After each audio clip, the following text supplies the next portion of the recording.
In this particular video, I am going to talk about HDFC bank. HDFC bank में लगातार गिरावट जारी है और इस पार्टिकुलर वीडियो में फंडामेंटल और टेक्निकल एनालिसिस मैं करूंगा और इंट्रिंसिक वैल्यू के साथ साथ लेवल्स भी मैं बताऊंगा कि क्या आपका स्ट्रेटजी होना चाहिए आने वाले समय के लिए। ओके, 7 तारीख के लिए। तो चलिए इसके बारे में डिटेल में समझने का प्रयास करते हैं।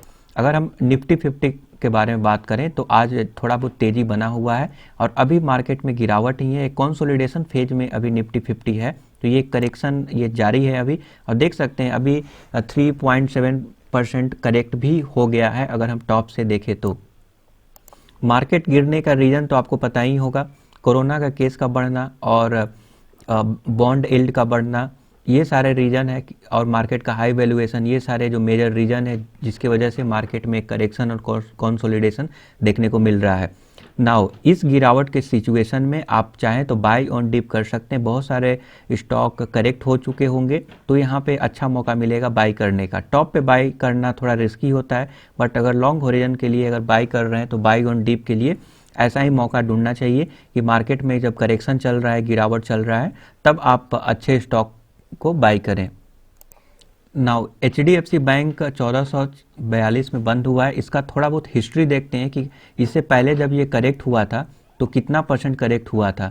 तो अगर हम यहाँ पे टॉप से अगर हम देखें, अगर हम यहाँ पे टॉप से अगर मैं आपको दिखाऊं तो देख सकते हैं 11-12% का फ्यूचर में इसका करेक्ट हुआ था। और यहाँ पे अगर मैं दिखाऊं तो ये भी 12% के आसपास, 13% के आसपास गिरावट हुआ था। हालांकि ये कोविड वाला सिचुएशन को हम कंसीडर नहीं करेंगे।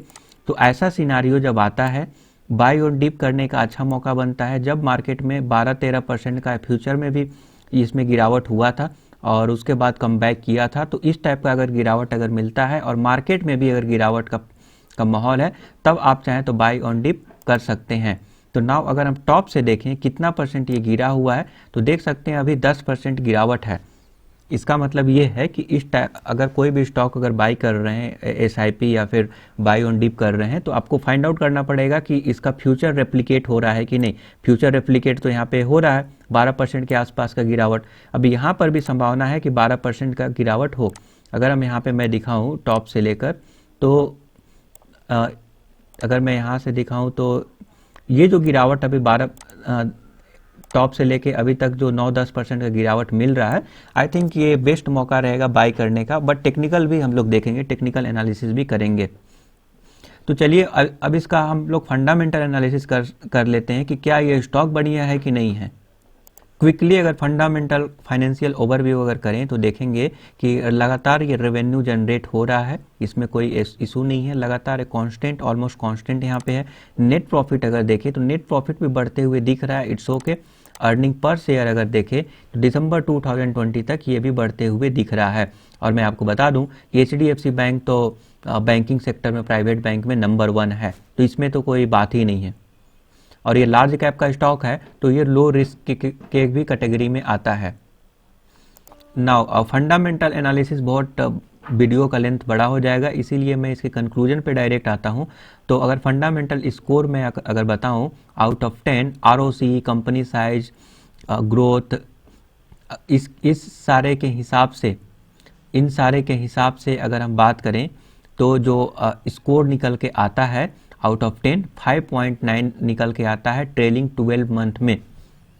ओके, 5 ये जो आउट ऑफ 10 जो है 5.9 इसको रैंक दिया जाएगा।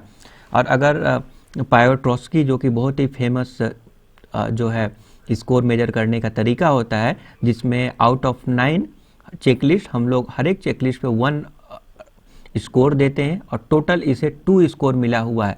मतलब फाइनेंशियली तो इतना स्ट्रांग नहीं है, बट आपको भी पता है कि बैंकिंग सेक्टर में डेट वगैरह ज़्यादा होते हैं। और बट अगर सेक्टर वाइड अगर हम कंसीडर करें तो सेक्टर वाइज आपको भी पता है कि HDFC बैंक एक बड़ा नाम है और अपने आप में एक लीडर है, मीन्स प्राइवेट बैंक में लीडर है।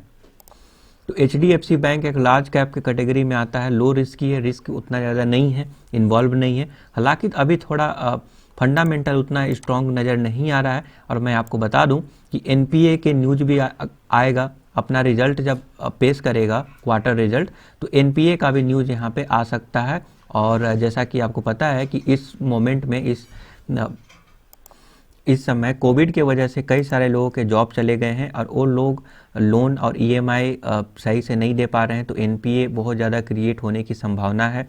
और अगर क्वार्टर रिजल्ट में इस टाइप का चीज़ अगर देखने को मिलता है तो बैंकिंग सेक्टर में एक ज़बरदस्त, ये एचडीएफसी ही करेक्ट नहीं हो रहा है बल्कि पूरा बैंकिंग सेक्टर ही करेक्ट हो रहा है और उसमें गिरावट चल रहा है, तो उसमें और भी करेक्शन की उम्मीद रहेगा। एनपीए वगैरह अगर ज़्यादा अगर बनेगा तो फिर फ्यूचर में प्रॉब्लम हो सकता है। हालांकि मैं बता दूं कि निफ्टी में, सेंसेक्स में बहुत ही अच्छा खासा वेटेज दिया जाता है और एचडीएफसी बैंक तो नंबर 1 है, लार्ज कैप का स्टॉक है, लो रिस्क है, तो उसमें उतना घबराना नहीं है। हालांकि फंडामेंटल उतना ज़्यादा स्ट्रांग नहीं है, बट ऑफकोर्स फिर भी आपको यहाँ पे कंसिडर करना चाहिए इस स्टॉक को लेने के लिए मेरे हिसाब से। 3 ईयर का अगर CAGR अगर ग्रोथ देखें तो नेट प्रॉफिट 21% के हिसाब से, प्रॉफिट ऑपरेटिंग प्रॉफिट्स भी 19.2% के हिसाब से ग्रो हुआ है। CAGR बात कर रहे हैं, कंपाउंडेड जो ग्रोथ होता है, तो 3 ईयर का ग्रोथ में रेवेन्यू 19.5% का ग्रोथ है, तो ग्रोथ भी ठीक ठाक है। मीन्स अब क्या होता है ना कि अगर कोई सैचुरेशन लेवल पे पहुंच जाता है, सैचुरेशन लेवल जिसमें ऑलरेडी काफ़ी ज़्यादा ग्रोथ हो चुका होता है, उसके बाद जो ग्रोथ होता है वो थोड़ा स्लो पड़ जाता है। तो ये चीज़ यहाँ पर भी देखने को मिलेगा क्योंकि एचडीएफसी लार्ज कैप का स्टॉक है और यहाँ पे रिस्क भी कम है। सबसे खास बात ये है कि रिस्क भी कम है। ऐसा नहीं है कि आपका पैसा अगर आप यहाँ पे इन्वेस्ट कर दिए तो फंस गया, अब जो है ऊपर ही नहीं आ रहा, ऐसा नहीं है। यहाँ पे निकलने का भी मौका मिल जाएगा, तो लो रिस्क ही है। और लॉन्ग टर्म में मेरे अकॉर्डिंग अभी जो प्राइस रेंज चल रहा है 1400 कुछ रुपीज़ पे, मुझे लगता है कि आने वाले 1-2 साल में डबल ज़रूर हो जाना चाहिए, क्योंकि ये जो बैंक है एचडीएफसी अपने सेक्टर में जो है नंबर 1 माना जाएगा प्राइवेट बैंक में। अगर हम इसका फेयर वैल्यू देखें, फेयर वैल्यूएशन अगर हम निकालें कि रियल में इसका वैल्यू क्या होना चाहिए, तो आप पाएंगे कि ईवी बाई एबिडा के हिसाब से ये कोई कैलकुलेशन अभी मौजूद नहीं है, not applicable. EV by sales के हिसाब से 142% के प्रीमियम पे अभी प्राइस ट्रेड कर रहा है और प्राइस बाई सेल्स के हिसाब से 26% के प्रीमियम पे ट्रेड कर रहा है। नाउ अगर हम क्योंकि ईवी बाई एबिडा मॉडल के हिसाब से ये माइनस में इसका प्राइस होना चाहिए, ये माइनस शो कर रहा है।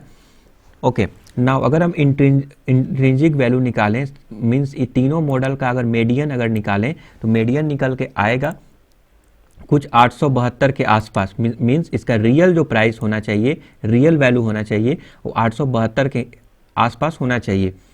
ओके, बट कितना परसेंट, अगर परसेंटेज के टर्म में बात करें, कितना प्रीमियम वैल्यूएशन पे ये ट्रेड कर रहा है, तो 66% के प्रीमियम वैल्यूएशन पे ट्रेड कर रहा है।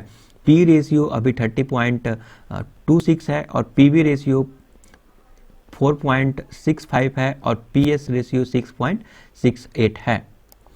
मेरे अकॉर्डिंग अगर इतना बेहतरीन करेक्शन पे अभी मिल रहा है, 10% के आसपास करेक्शन अगर हो गया है, तो आपका स्ट्रेटजी यहाँ पे क्या होना चाहिए। तो क्विकली अगर टेक्निकल देखें, टेक्निकल एनालिसिस करें, तो आरएसआई वैल्यू अभी 39 के आसपास है। इसका मतलब अभी ओवरबॉट जोन में नहीं गया है, अभी भी अगर आप चाहें तो लिया जा सकता है। और वोलिंजर बैंड के ये लोअर लेवल के सपोर्ट पे खड़ा हुआ है, तो मेरे अकॉर्डिंग अभी एक फ्रेश बाइंग का मौका दिख रहा है मुझे। जब निफ्टी डाउन हो, जब मार्केट डाउन हो, तब स्टॉक मार्केट में अगर करेक्शन हो रहा है और फ्यूचर, जैसा कि आपको पता है कि फ्यूचर में एचडीएफसी बैंक जब गिरा है, मैं कुछ चुनिंदा गिरावट को मैं नोटिस किया हूँ, तो वो जो है अराउंड 15% के आसपास गिरा हुआ है। मतलब अगर अभी टॉप से अभी 10% के आसपास टॉप से अगर हम बात करें, तो अभी अगर आप देखेंगे तो 10% के हिसाब से 10% के आसपास अभी गिरावट हुआ है। तो इसका मतलब क्या है कि मैक्सिमम 5% तक जा सकता है। ठीक है, अगर 5% तक अगर गिरावट में अगर मिल रहा है, 10% के भी गिरावट में मिल रहा है और टेक्निकल बोल रहे हैं कि अभी सपोर्ट लेवल पे खड़ा हुआ है, तो मुझे लगता है कि थोड़ा बहुत अगर और करेक्ट अगर हो जाए तो आपको ले लेना चाहिए। तो टेक्निकल क्या बोल रहा है, टेक्निकल बोल रहा है ये अच्छा मौका है बाई ऑन डिप करने का। ऊपर के लेवल पे जो लोग बाई किए हुए हैं, एचडीएफसी बैंक पे घबराने की जरूरत नहीं है, आप बने रहें, आप निकलने का मौका मिलेगा। अगर शॉर्ट टर्म वाले हैं तो, लॉन्ग टर्म वाले हैं तो चुपचाप शांत रहें, सो जाएं, कोई प्रॉब्लम नहीं है। जो लेना चाहते हैं मैं उनके लिए बता दूं कि ये लेने का मौका दिख रहा है। टेक्निकल्स तो यही बोल रहे हैं, रिवर्सल का अभी तो संकेत नहीं दिया है, क्लियर इंडिकेशन की अब ऊपर ही जाएगा, बट ऑफकोर्स ये मौका बेहतरीन है अगर आप लेना चाहते हैं तो। नाउ इंपॉर्टेंट लेवल्स, तो ब्रेकआउट लेवल कुछ लोगों को लगता है कि नहीं अभी गिरावट चालू है, अभी लगता है और गिरेगा, तो मार्केट को एक्चुअल में टाइम करना एक थोड़ा डिफ़िकल्ट टास्क होता है, इतना आसान नहीं होता है। बट मान लीजिए कि आप ये चाहते हैं कि कंसोलिडेशन, गिरावट, उनको ये सब नहीं चाहिए, तो आप चाहें तो ब्रेकआउट लेवल 1880 पे आप बाई कर सकते हैं। जब इसको तोड़ेगा तो ज़बरदस्त मोमेंटम बनेगा और ऊपर की ओर जाएगा, तब आप चाहें तो वहाँ पे आप एंट्री कर सकते हैं। अगर हम शॉर्ट टर्म के टारगेट के बारे में बात करें तो 1570 ये टारगेट हो सकता है, क्योंकि जो ब्रेकआउट लेवल होता है ये एक्चुअल में एक रेजिस्टेंस लेवल भी है, ठीक है। अगर इसको तोड़ेगा तो ऊपर की ओर ज़बरदस्त रैली देखने को मिलता है, बट वहाँ से ये घूमने का भी चांसेस होता है। तो इसके आसपास अगर प्राइस अगर उसके आसपास अगर जाता है, 1570 के आसपास का टारगेट अगर हिट होता है, तो आप चाहें तो प्रॉफिट बुक कर सकते हैं। करेंट लेवल पे अगर बाई कर रहे हैं तो प्रॉफिट बुक इस लेवल पे कर सकते हैं। 1570 आपका टारगेट हो सकता है, ठीक है। अगर हम वैल्यू बाइंग लेवल के बात करें तो 1430 एक बहुत ही बेहतरीन लेवल है। इस लेवल पे अगर बाई करेंगे तो बेहतरीन होगा। आई थिंक आज अचीव भी हुआ था।